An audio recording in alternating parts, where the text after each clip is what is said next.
Multiple స్క్లీరోసిస్కి stem cells ఉపయోగపడతాయా? Yes, ఖచ్చితంగా ఉపయోగపడతాయి. ఎందుకంటే మల్టిపుల్ స్క్లీరోసిస్ అనేది auto immune disorder.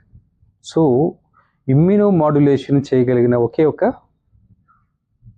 Approach stem cells immuno modulation చేస్తాయి. At the same time nerve damage ఏదైతే అవుతుందో స్క్లీరోసిస్ వల్ల ఆ నర్వ్ డ్యామేజ్ కూడా ఇవి అడ్రస్ చేయగలుగుతాయి. నరాలని రిపేర్ చేయగలగడం వలన ఇవి damage తగ్గించగలుగుతాయి.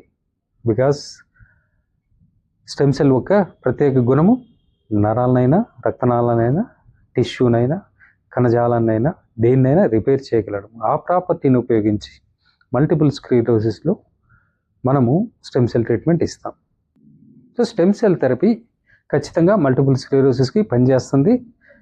May not treat the root cause, but definitely సిమ్టమ్స్ని బెటర్ మేనేజ్మెంట్కి ఉపయోగపడుతుంది. దీనికి తోడుగా కొన్నిసార్లు ప్లాస్మా థెరప్యూటిక్ ఎక్స్చేంజ్ చేసుకుని కాంబినేషన్ లాగా చేసుకోగలిగితే మల్టిపుల్ స్క్లీరోసిస్లో మంచి రిజల్ట్స్ ఉంటాయి. Hope this useful. Share it with your friends.